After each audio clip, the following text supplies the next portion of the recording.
Hey, what's going on, everybody? It's, of course, Jason Mattis with Winning Bets, coming at you guys obviously a little bit later than what I would normally like to do so. I'd like to get these videos out nice and early, but circumstances lead to that. I mentioned it on last week's shows, how I just don't have any childcare this week. So you're going to be doing things a little bit different this week. Instead of doing a daily show in the morning, and instead of doing the payoff pitch a little bit later in the morning, early afternoon, depending on what time zone you live in. This one show, Monday through Friday this week, airing about this same time every single day, is going to be a combination of those two shows. So what does that mean? Well, on my daily show every single morning, we of course want to recap the previous day and also recap the previous week in this stance because it's on Monday. And then what do we do on Payoff Pitch? Well, we of course talk baseball. And that's exactly what we'll do here a little bit later on in this show is talk baseball. I'll give you guys my bets. And of course, we'll do rapid fire at the end where we'll talk about every single game from a money line, run line, and over-under perspective. So with that being said, let's just jump right on into it. I'm going to go ahead and start off, of course, with that recap from last week because I love doing that. So fun recapping. Whether you have a good week, bad week, I just love talking about the wins and love talking about the losses. So let's do that. As you guys can see right there, we went 23 and 27 and down 2.32 units last week. It was all because of my bad behavior. What do I mean by that? We'll get into that a little bit later on. But still now on the season, though, or the year, I should say, 2022, a lot of wins and a lot of losses, and plus 73.69 units. So still doing very good right there on the year. Let's go ahead and talk about some of those good wins from last week. What about Kyrgios and Halep? Boy, mentioned on last week, one of the episodes last week about how the first week of Wimbledon, we just had a little bit of profit. We really didn't have anything really worth speaking of. But then we turned the corner. I think it was on Wednesday, if I recall the correct day. We did Kyrgios to win 3-0 at plus money. We did Halep to win 2-0 at plus money. And then we did a 3-unit money line parlay with Kyrgios and Halep, and all those bets cashed. All of them took care of business. So that was a fantastic day. Won about 4.8 units just from those 3 tennis bets. And then we also struck gold again with Kyrgios in that final. Look, that final to me, it was just so, I thought, easy to predict in terms of it was going to be a 3-0 win for Djokovic or a 3-1 win for Djokovic. And Kyrgios' only opportunity to get a set was going to be in that first set. So that's what I bet accordingly at plus 195 to win that first set. And he came through.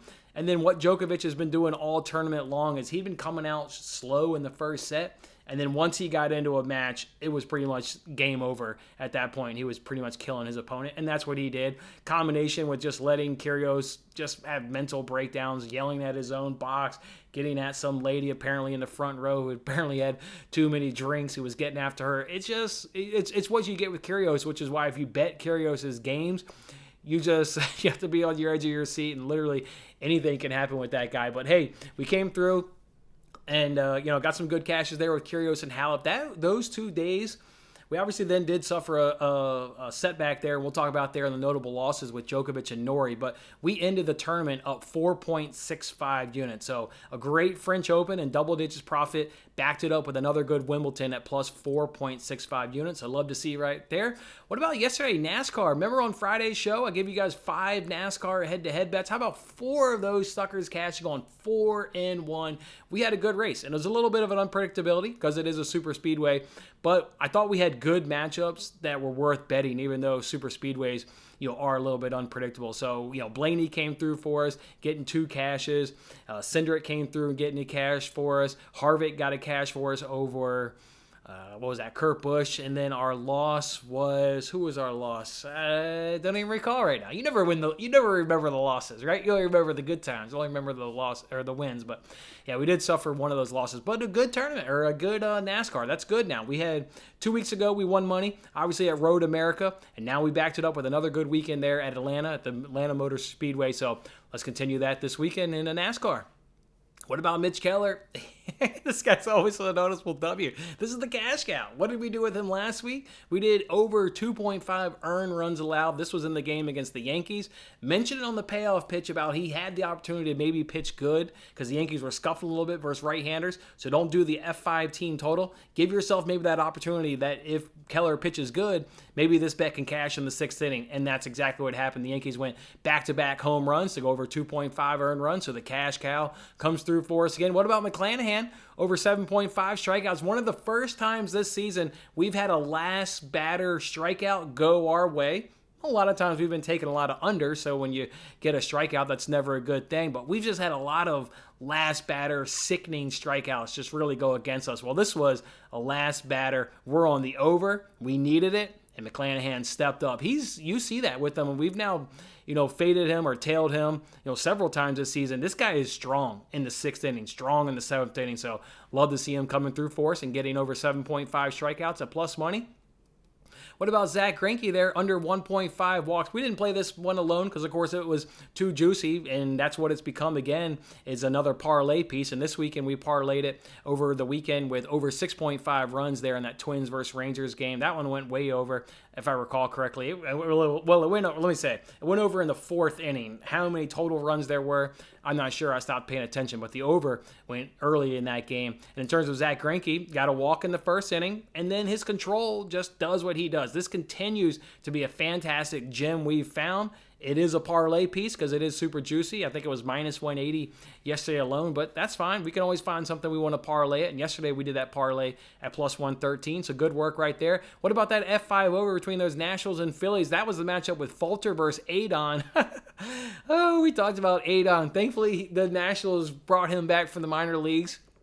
I didn't realize it, and I didn't talk about it on Payoff Pitch because I didn't quite know, but I know about it from watching the broadcast. He went down to the minors, had 2 starts, and only lasted 7 innings. Against minor league hitters, he could only go 7 combined innings in 2 starts. What is this guy doing in the major leagues? I don't know, but I was going to say I don't care. No, I do care. We need him in the major leagues to keep padding our pockets. So nice work there by Adon throwing up another stinker, which is what he does, and obviously Falter contributed to that over as well. So over 5 runs in that game. What about the Astros F5 over? That one was super dramatic. You guys remember that was the start against the Royals? I believe it was maybe Friday or Thursday with Bubic on the mound, struggling against Bubic. Admittedly so. That being said, he couldn't find the strike zone. He had 6 walks in that game. And then what did the Astros do? Was it back-to-back, or maybe it was a home run and out and a home run? Either way, we got 3 runs in the bottom of the 5th inning. Ultra dramatic. So love to see that right there. And then Nerfies. How about the Nerfies were good to us this weekend? We did 2 of those on live. We got 2 great cashes. Hanging out with you guys on YouTube Live. Love hanging out with you guys. You guys bring the energy. You guys bring the passion. And you guys make those fun. So won't be able to get any of those in this week just due to the childcare situation. But next week, we'll certainly look to go ahead and do some more Nerfie lives. But not only did we hit Nerfies on that day, but we also hit a Nerfie on Saturday in that Blue Jays-Mariners game. So Nerfies were definitely good to us. Hey, not everything can be good to us. What were some of the bad things that happened last weekend? What about an 0-5 start? That's right, an 0-2 Monday, an 0-3 Tuesday. I mentioned not being a profitable week due to bad behavior, and that's 100% accurate. But that being said, Monday and Tuesday certainly, didn't contribute and didn't get us off on the right footing. So hopefully we can reverse course on that today and get off to a right start on this Monday. But yeah, last week was certainly rough. What about Trevor Rogers? That one still burns. Over 14.5 outs, cruising through 4 innings against that Angels team that struggled to get left-handers. Just cruising. Had already hit his K prop through 4 innings. I had already spent the money. I thought that was such a lock. And then the 5th inning came, and he started to get hit, and Don Manley wanted no part of that and went out there and hooked him and gave him the hook. That was brutal. Brutal with the way he had been cruising through that lineup so far. So tough one right there. What about Chad Kuhl? Under 3.5 strikeouts. I believe that was on Friday at a good plus money. I think that was at even money, if I recall. It was definitely plus money, but I think it was at even money. That was a little bit of tough right there. Through 2 innings. How many strikeouts did he have? 0. And then what did he do in the 3rd inning? Strike out the side. Are you kidding me? Boy, did that escalate quickly. No strikeouts to being on the hook in the blink of an eye. And then he only ended the game with 4. So it was still a great bet. I mean, just one good inning. One good inning ruined that good plus money bet. Heartbreaker stuff right there with Chad Kuhl. What about that Diamondbacks money line? That was when we took them midweek at a plus 110 as the underdog. Raced out to a 4-0 lead and then couldn't hold it. Bullpen let them down. So tough one right there, losing that money line there with the Diamondbacks. What about Djokovic over Norrie? This was one where we lost 1.5 units. I did 1 play at 1 unit, 1 play at a half unit. I did under 30.5 games, and I did Djokovic to not lose a set. I mentioned how Kyrgios was able to win the first set. Djokovic has been starting off slow.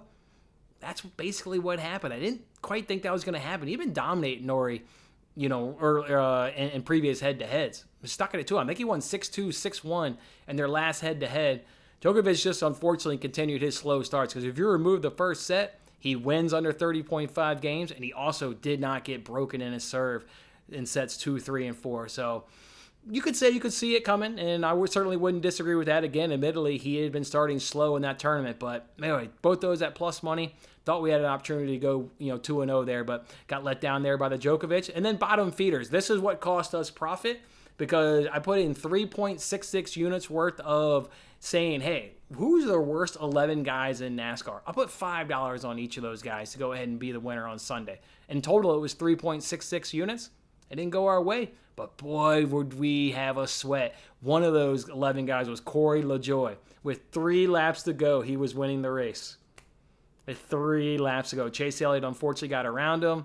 And then, LaJoie tries to make a bold move. I mean, you got to do that, right? He's not a playoff driver. He's no chance of being a playoff driver. Well, say that. If he'd have won that race, he would have been a playoff driver. But where he is at that current position with 2 laps to go, he's got to go for it. He hit the wall. He causes a big wreck. And, it doesn't matter. It didn't go to overtime. But either way, that there cost us. So bad behavior, right? I made a bad behavior choice. I just threw money on the wall to see what would stick.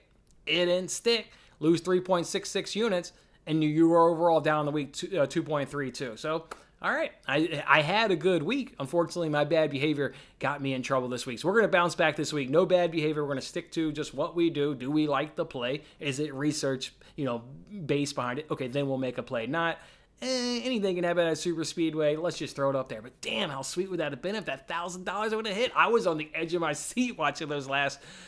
I mean, there was cautions coming out, but he was leading like the last 20-ish laps, 15-ish laps. I was on the edge of my seat knowing that I had a chance to win almost $1,000. So heartbreaking stuff right there. But again, we'll bounce back. We always bounce back. We've had a strong year. It's not fun losing money, but in the way you lose money with kind of just seeing what would stick, makes it a little bit easier to go ahead and swallow. All right, now that we've kind of moved on to the payoff pitch kind of portion, done with the daily show where I like to do recaps, and I thoroughly enjoy that. Now I am going to kind of pay attention to the comments, see if anybody's out there. Looks like we've got Brian out there. What's going on, bro?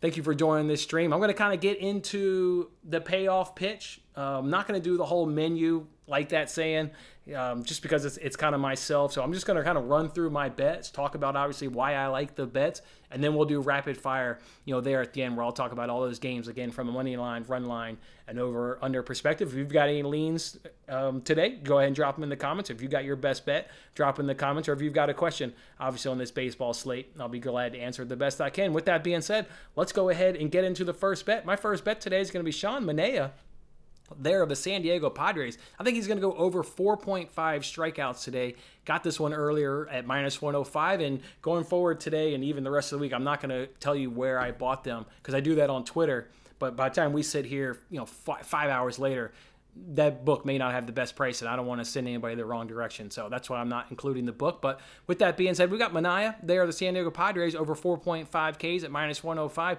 How many times is this cashed? How about 13 in his 15 starts? Yeah, you heard that correctly. 13 of his 15 starts, he's gotten cashes of over 4.5 Ks. Love that right there. The Rockies have cooled off versus left-handers. Remember, we love backing left-handers, so this play might have been a little bit of surprise to you guys that we'd be kind of thinking that the Rockies aren't going to be as successful against the left-hander today, but they've certainly cooled off. They're down to 11th best batting average and 22nd in on-base percentage, and we know that from this weekend, right? I did 2 plays, one on Saturday, one on Sunday, because they were going up against left-handers of the Arizona Diamondbacks, did their F5 team total, which has been a great play to us. But neither one cashed on Saturday and Sunday. So that's even furthermore proof that it's they're regressing against left-handed hitting. And I don't mind making this bet when I think the regression's coming against left-handers, right? I don't want to wait until the regression has fully happened because this is not going to be at minus 105. If everybody knows that the Rockies are struggling versus left-handers, now you're going to have to pay minus 140. Let's see if we can get in on the ground, so to speak, and see if we can't get a good cash. Manaea doing what he's done and fit 13 of his 15 starts, striking out batters and getting over 4.5 strikeouts. Love it right there. And then the Rockies have no experience against Manaea. They've played already this season 7 times, and he is not featured in any of those 7 games. So the Rockies don't know his delivery. Big, tall, lefty kid. Love this play right there. So give me Manaea there of the San Diego Padres over 4.5 Ks. I know it's in Denver, but that just means the balls that are hit are going to go farther. It doesn't mean it impacts strikeouts. It impacts where the ball goes once there is contact made, but I'm not too worried about it, nor am I worried about Manaea possibly getting a quick hook, because both pitchers should get hit equally as much in terms of the conditions impacting the ball's travel. And you see longer leashes in Denver because both pitchers generally get hit. So there's no real hurry to get into a bullpen. And when you're talking games in Coors Field. So love this play right here. Let's see if we can get a good minus 105. Let's do Sean Manaea there of the San Diego Padres to have over 4.5 strikeouts. What's going on, guys? See you guys jumping on in there. Nah, I'm not worried about it. Don't be scared. Worried about him in Colorado. It's all good. I'll get to that one there in a second here, Daryl, when we get to rapid fire there. Let's go ahead and now get to our second bet. Let's go ahead and throw up. We're going to do Athletics F5 team total over 1.5 runs at minus 145. I tweeted this one out Sunday night. You can now get this one at minus 130. So obviously I'm not on the right side in terms of what the public thinks is going to happen. And I even made this one a 2-unit bet on Sunday because I thought this was going to go to over 2.5. I just thought this was a good play. Why did I think it was a good play? Spencer Howard's on the mound. This guy, you want to talk about like trash. I mean, this guy is absolutely terrible. The reason why the price, though, has gone from minus 145 to minus 130, the Athletics. Bottom feeders in terms of hitting right-handers right now. Bottom feeders in terms of hitting right-handers. I want to quickly pull up something right here. I had it in.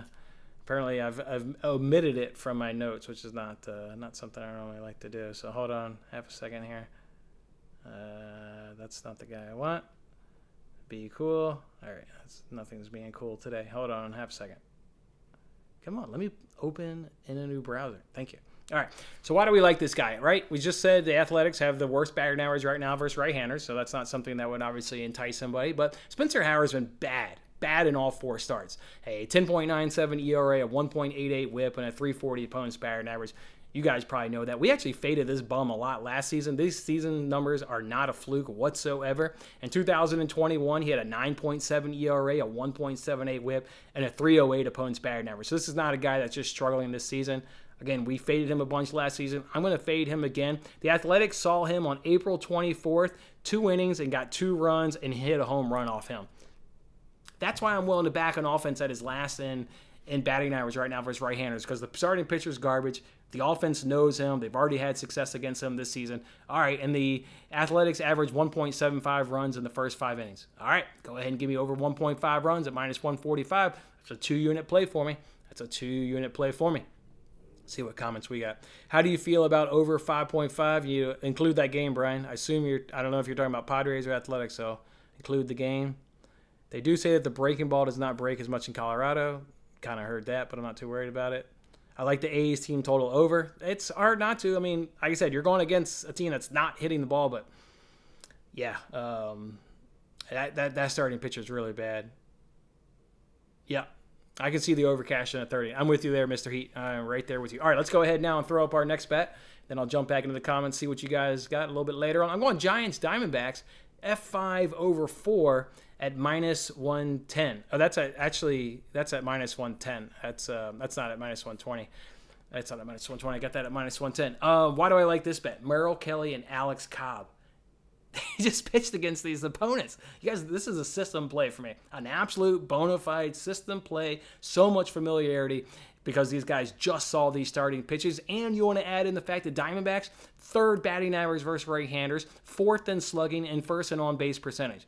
So we got a lot of familiarity, and we got a hot Diamondbacks offense coming into town. Look what they did this past weekend up against the Rockies. They were getting runs. Those overs the overs in that series went over in 2 of the 3 games. And the Diamondbacks were able to contribute to that overhitting. So, yeah, Diamondbacks are coming in absolutely hotty. The Giants, admittedly, they're on the other side of that table in terms of offensive numbers versus right-handers, but I just love the familiarity. I've gotten too many cashes off batter familiarity against the pitcher. I'm going right back to my system play. So it's Giants Diamondbacks F5 over 4 runs at minus 110. Let's go ahead now and throw up the next bet. We're going to go ahead and roll right to the next one. It's White Sox and Guardians F5 over 4.5 runs at minus 129. Both of these teams are hot right now, first right-handed pitching. I mean, absolute hot. The White Sox are 5th right now in batting, and the Guardians are 7th. And then you want to add in, not to go along with hot batting, the starting pitchings. Quantrill was hit by the White Sox on May. He had 6.1 innings pitched, 4 runs. And Lynn, he faced the Guardians 4 times in 2021. He gave up 2+ runs in all 4 of those starts. So you got 2 offenses that are coming to this game really, really smoking hot. Top 5, top 10 in terms of offense versus right-handers. A lot of familiarity, whether it's this season, last season. These are AL Central foes, so naturally there is going to be a lot of familiarity. I just think that these offenses will get to these 2 starting pitchers. I don't know which one will maybe have the more of the success. That's why I didn't settle on an F5 team total. I think they're both going to contribute. Both of these offenses are swinging too hot of a bat right now for his right-handers. So I'll go ahead and take both offenses to contribute to the F5 over 4.5 runs. At minus 129, let me jump in these comments and see what we got.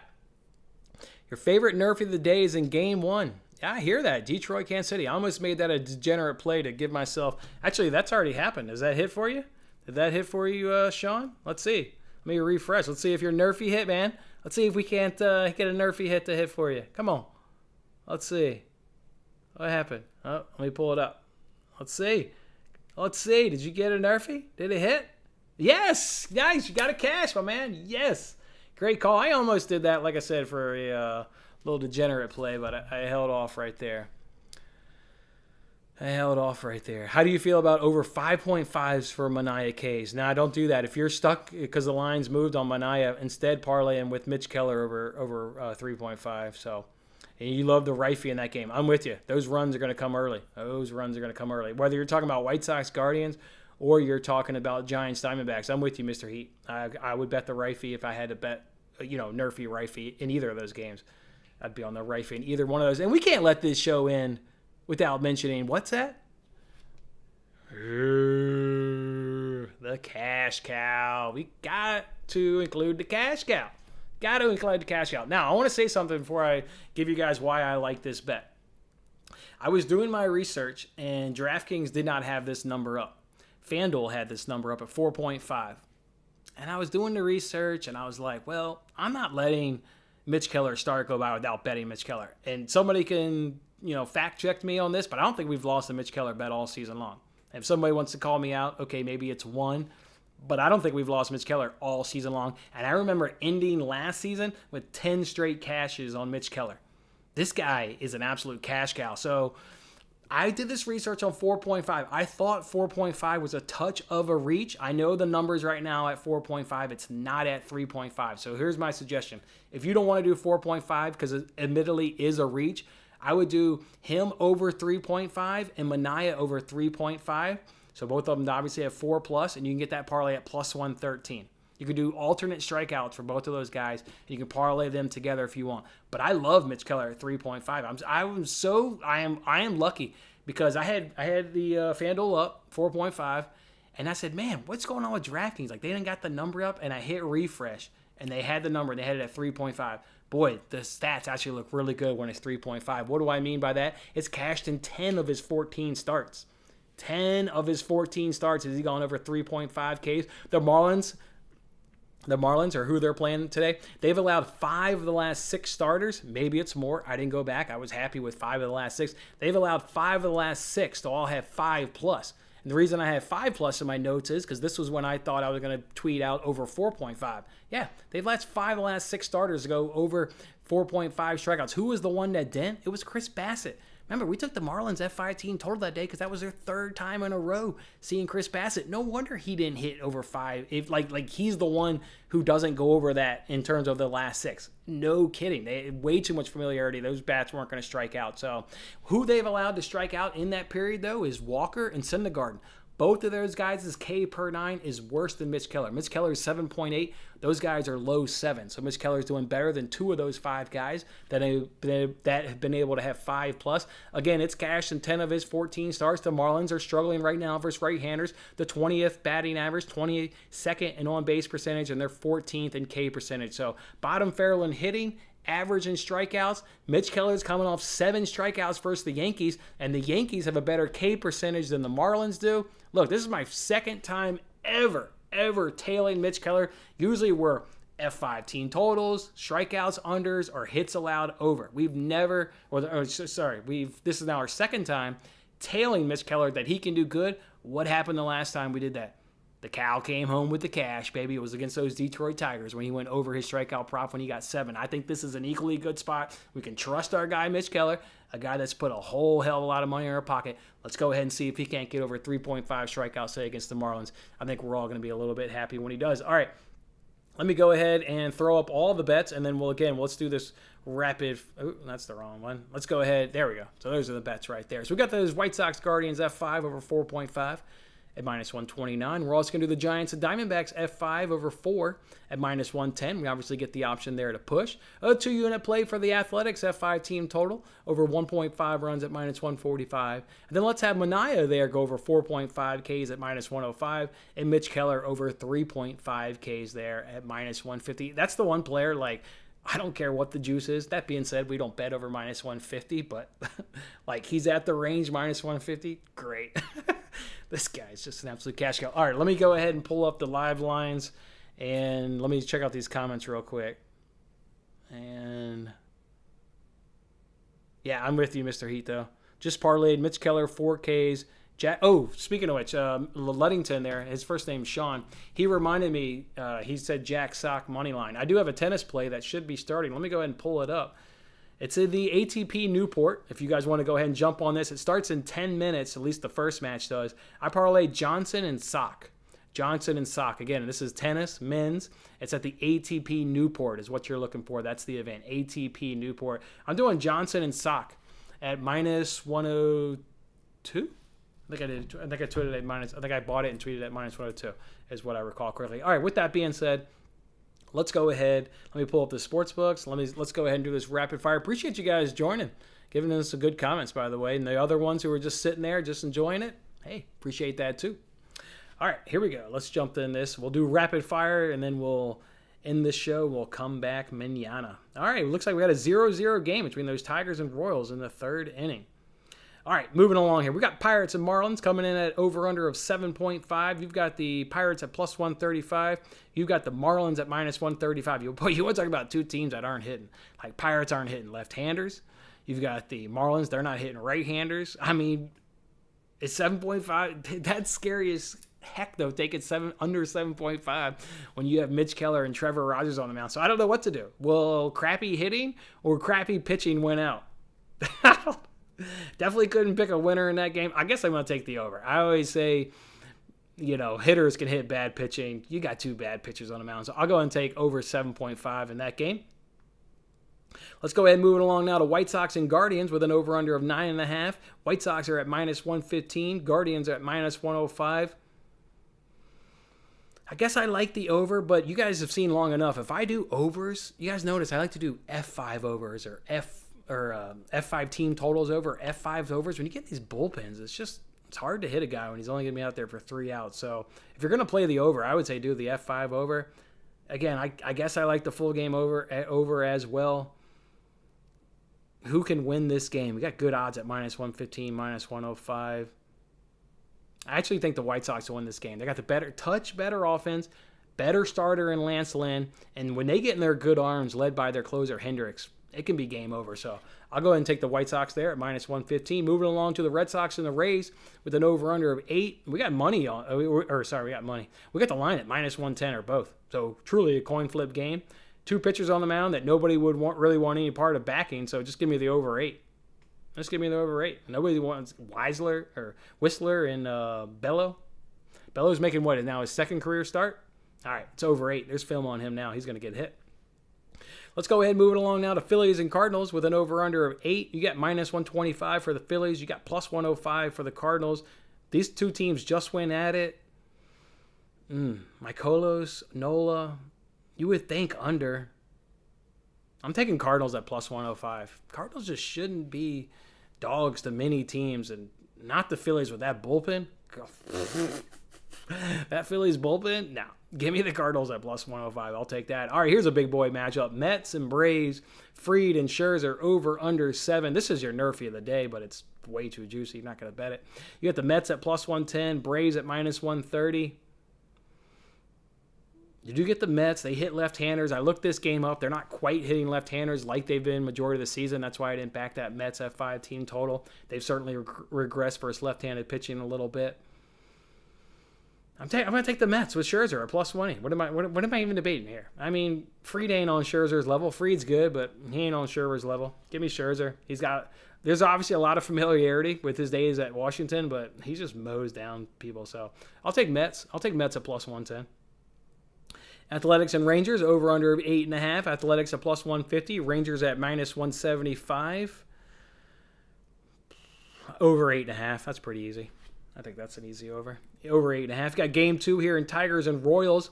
I was looking hard. I'm waiting to see lineups. This could be an addition to the card of the Tigers F5 team total with Daniel Lynch on the mound. The Tigers are still crushing left-handers. I was just waiting to see the lineups because they got this doubleheader. So follow me on Twitter. May jump on that Tigers F5 team total. But in terms of rapid fire, you got the Tigers at plus 115, Royals at minus 135, over, under. Fado, man, he's so bad. I take the over 9. Take the over 9. Padres and Rockies, over under of 11.5. That's come down. That was at 12 this morning. You got the Padres at minus 150, Rockies at plus 130. I've seen it through multiple different platforms that they've played 7 times this season. Padres won the first 2, then they've lost the last 5, and now they've actually lost 10 in a row, though, at Coors Field. So a Padres team that, I mean, people want to blame it on altitude. I hear you. I don't think I fully understand that when it comes to like professional athletes who are like their bodies are like conditioned and in top shape. Like I don't quite get it. But the Padres do not travel to Rockies or to Colorado well. Like I said, 10 losses in a row. I guess I'm going to take. Man, they got a terrible starter and you ran on the mound though. My God, they couldn't have a worse starter to go ahead and try and continue that trend. But that is a trend. We bet into trends. We like betting into numbers. So if you're going to bet that game, just take the Rockies at plus 130, I guess. Man, I don't like Urena on the mound, though. That would scare me. Anyways, we've got one more game for tonight. It's Diamondbacks and Giants, over under of 7.5. Diamondbacks at plus 140. Giants at minus 175. Kelly versus Cobb. Kelly has been better. No doubt about that. I mentioned how hot those Diamondbacks are. I think they're going to be the team that's more likely going to carry us to that F5 over. Just outstanding numbers I gave earlier out. So, yeah, give them the Diamondbacks at plus 140. I'm not scared of that Giants bullpen. This is not last season's Giants. I'm never scared of that Giants bullpen, not this season. It's never in the top 10 of the league, top 5 of the league like it was last season. So, I'll take the better starter. I'll take the better offense by far. Like I said, the Giants, when I gave that previous bet, they're at the bottom of the table in terms of the hitting stats and comparing them to the Diamondbacks. So, I'll take Diamondbacks at plus 140. All right, so that's rapid fire. Let me see if I got any comments here, and then I'll let you guys go about your way, and we'll all move it on to our rest of our Monday. Let's see. It's a good day to win some money. Listen to this guy. It's a good day to win some money. I like that. My man. It is a good day to win some money. Mr. Heat says Trevor Rogers over 4.5 strikeouts, minus 120 on DK is worth a look. Yeah, Pirates strike out a ton versus left-handers. Definitely worth a look. More than worth a look. If you wanted to bet it, bet it. They struggle versus left-handers. That's why I said that in rapid fire, like, are you going to take the under or are you going to take the over in that game? I don't know. That's terrible. All right. Let me go back up to your previous comment there, Darrell. You said opinions on who wins between Tigers, Royals, game 1 and game 2. Well, I'll skip game 1 because that's in progress. Game 2, I mean, with Fado on the mound, that puts the Royals more than in play. I just think they take the over. There's some games it's like, why are we trying to figure out a winner? You got Fado who's going to give up runs. As long as the Tigers just hit left-handers like they do, and Lynch is a guy we know, he should be getting hit and giving up runs. I say take the over rather than trying to find a winner, to be honest, not to dodge your question, but I'm not trying to have anybody waste money, so my honest opinion is take the over. You took Sock and Johnson in ATP round 1. Yes, that's what I took. Oh, you're saying I took it. Yeah, I took the same thing. So we're both on the same money line parlay here in tennis, which is going to start in 5 minutes. And then we got Miguel here. What do you think about the Royals winning? I got them on this early game. I mean, it's 0-0. I've not been watching it. It looks like we're in a pitcher duel. It looks like Pineda's pitching pretty well. Looks like Brad Keller's pitching well. If it gets into a bullpen, boy, I really like the Royals better, good arms better than the Tigers' good arms. If that makes any sense. So, yeah. Let's see if it's still 0-0. I would lean Royals in this game 1. I would lean. It's still 0-0, top of the 3-2. Yeah, I would lean Royals. The deeper this game gets, the Royals have the better bullpen when they get into their good arms. Their bad arms are bad. Like the Royals, if you look up their bullpen stats, bottom of the league, but it's not because of their good arms. They've got some good ones there when they want to close out some games. So, all right, that's how we'll do it, guys. And again, this is going to be the show that we do every single day this week. We're going to just kind of combine my morning daily show, payoff pitch. We'll put it all together here in one, and we'll do it when the kids are napping. And this will be the same time here, about 1:30 every single day at Central Time here in the time zone. So, all right, guys, thank you guys for hanging out. Again, if you sat there quietly enjoying it, appreciate it. Hit that like button on your way out. Appreciate the comments. Let's cash. Let's come back tomorrow, have a good positive recap, and then we'll roll out the bets for Tuesday. Have a good one, guys.